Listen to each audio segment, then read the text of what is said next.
I wanted to make this video to kind of document the journey that I've been going through, because as I've been going through this, it's helped me to find other videos and to connect with people who have gone through something similar and to just hear their experiences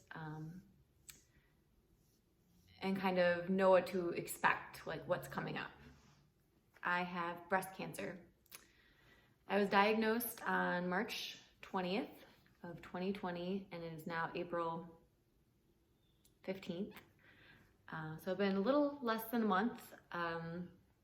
Starting at the beginning, I felt a lump in January, towards the end of January. I was actually on a work trip, and so I thought, what is that? That doesn't feel right. I'm gonna have to make an appointment as soon as I get home. And then I got the flu, so a couple weeks went by where I didn't make an appointment, recovering from the flu. As soon as that was done, I did get an appointment. I didn't have an OBGYN here in this area. I just moved here about a year and a half ago, 2 years almost. So I just hadn't found one yet. So randomly picked one off of my insurer's website and went in, said, hey, I've got this lump. The doctor felt it and said, yes, we're gonna send you in for a mammogram and an ultrasound. And I feel like at that point, I knew that it wasn't gonna be nothing. Just kind of the way he reacted. At first he said, oh, we'll probably just send you in for a mammogram. But then after he felt it and he said, oh, we'll do a mammogram and an ultrasound. And then it kind of felt like he backtracked and said, it's probably a fibroadenoma or whatever. I think that's how you say it. And I felt like, I don't know. So when I left his office, I got in the parking lot and I called my mom and cried and told her what was going on, just that I had found a lump and I was scared and that I had to go get a mammogram and an ultrasound. I also, as soon as I got to the parking lot, called to make that appointment, and they couldn't see me for 2 weeks, at least 2 weeks.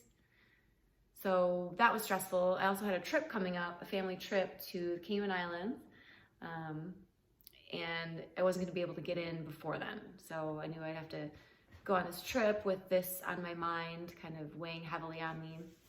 And so, just of course, whenever I'm having any sort of trouble, first thing I want to do is call my mom. So I called my mom and she kind of helped calm me down a little bit. And after my trip, I had less than a week until the appointment. So went in for that appointment and they did the mammogram and ultrasound. They brought me back in several times for the mammogram, kept having me like cram it in there, stand in all these weird positions and now hold your breath. And it was really uncomfortable. The ultrasound was fine. I just laid there and moved the thing around. No big deal. After the mammogram and ultrasound, I was called into an office and had to speak to a radiologist on the phone. COVID-19 wasn't really, there wasn't a stay-at-home order yet, but it was kind of affecting some people. So I think that's why the radiologist was on the phone. I don't really know. But she said that yes, there is a suspicious mass. We can't really tell what it is. You have very dense breast tissue. That's something they kept telling me, you have very dense breast tissue, which means mammograms don't work as well. It's not as easy to see what's going on. And she said they did want to order a biopsy. So that wasn't good news. I was hoping they would be like, oh, it's nothing, it's a cyst. Go home, you're fine. No such luck. So I had to schedule the biopsy. Another 2 weeks. It was maybe a week and a half. So another wait, stressing out, just waiting, trying to keep myself busy, but it was always on my mind. So the biopsy appointment finally comes around. I was really nervous. I didn't really know what to expect. I didn't even Google it. I didn't even look up what it was going to be online because I didn't want to know. I didn't want to make myself even more nervous.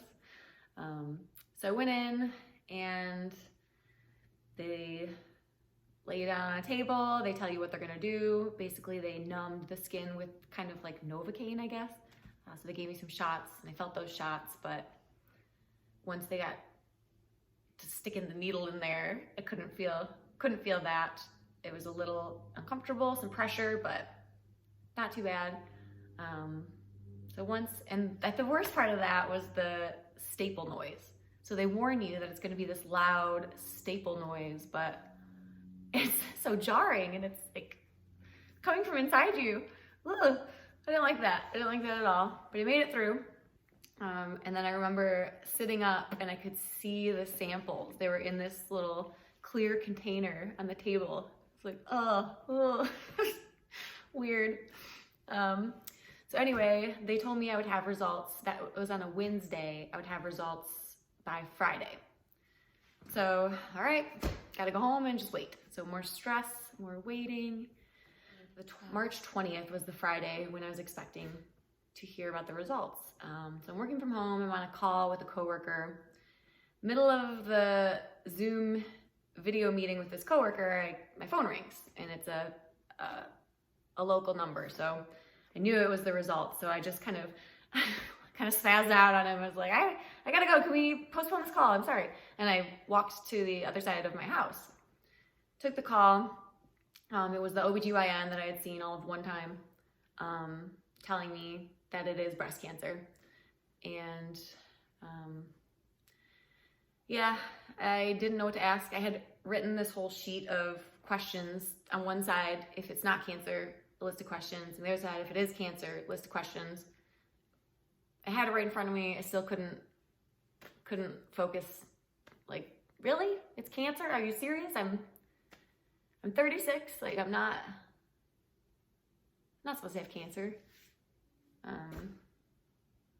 So it just it does shock you, and it's hard to think of the questions you want to ask, even if you already have them written down.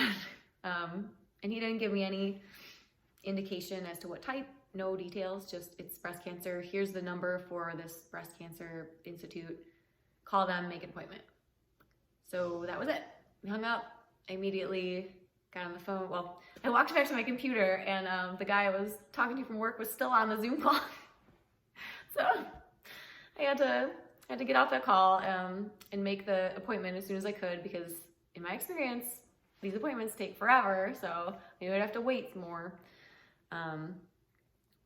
So I called this breast cancer institute and made an appointment. They asked me which doctor I was being referred to. I didn't even know, because the OBGYN hadn't told me a name. At least I don't think he did.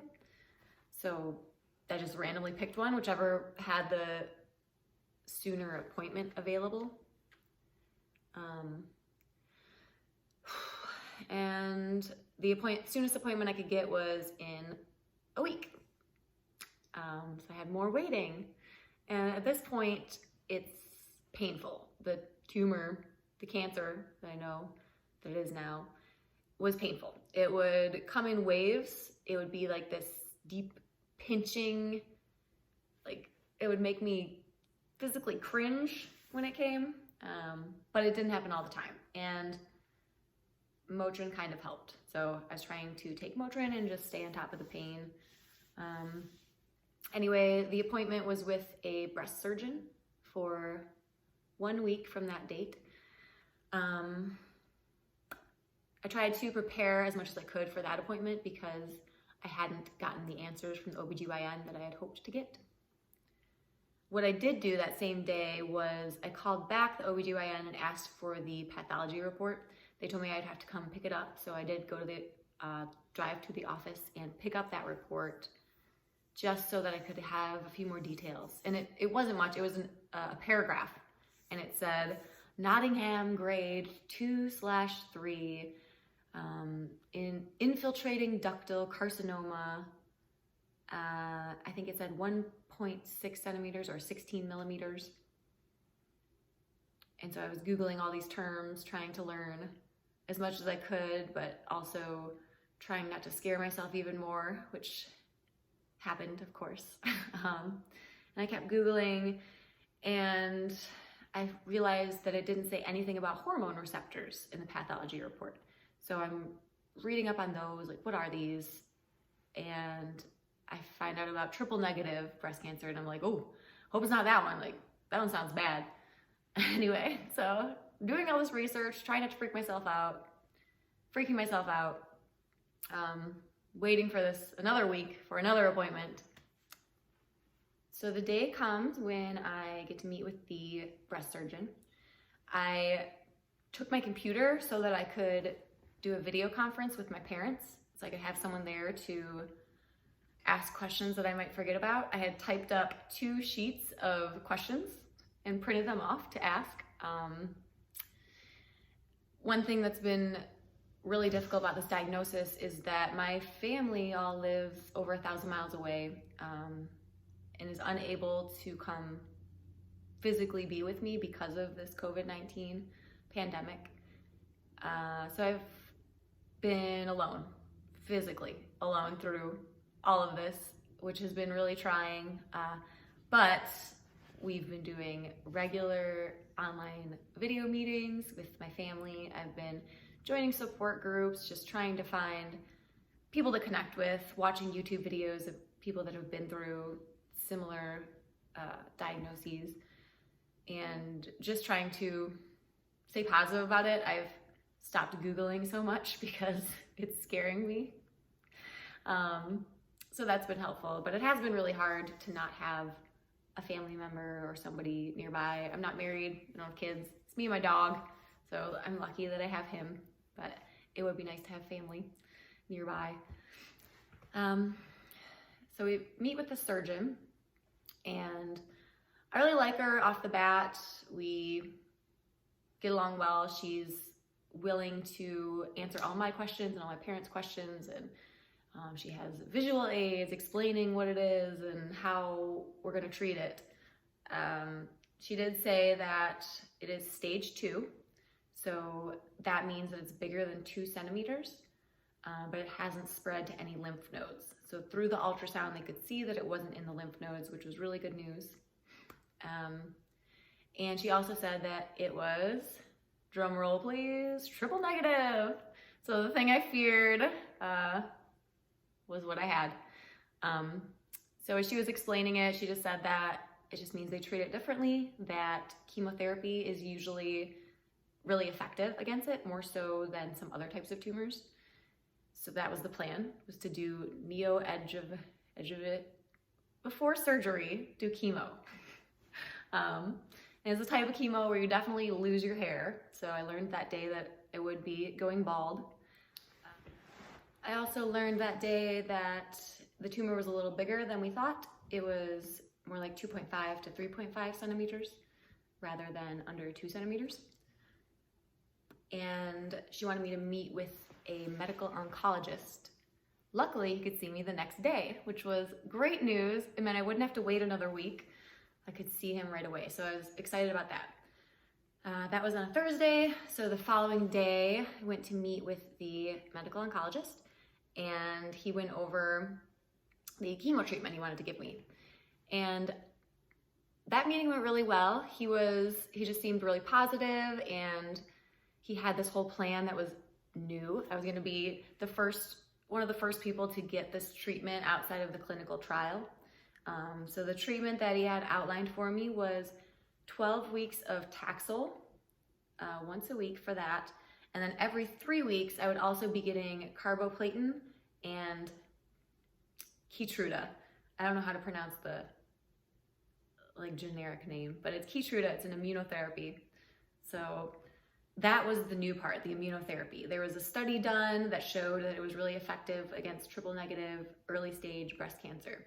So I was really excited about that, and that would be the first 12 weeks, and then I would have 12 weeks of AC, I guess it's called, Adria, and then cytotoxin.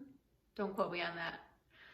I haven't looked that far ahead yet. I've heard that those are really like the hardest chemo drugs, so I'm not looking forward to that. Worried about side effects, but we'll deal with that when it comes. The support that I've gotten through all of this has been phenomenal. I've been reaching out to friends of friends, to family, to family's friends. And just people have come out of the woodwork just offering their help, and it's been amazing. My sister found this volunteer organization called Shopping Angels that is going to be able to do my grocery shopping for me. During the last chemo session, they told me I couldn't go to the grocery store anymore due to COVID-19, so I've been just staying home, and this organization is gonna help me so much. They've already gone out to the stores for me once, and it's just amazing. Everybody's been really great. That pretty much catches us up to today. I'm going to try to keep documenting my journey and updating this channel because I hope it helps somebody. Like I said, it helped me to find other videos and to talk to people that have been through this before. But thank you for watching, and I'll keep you updated.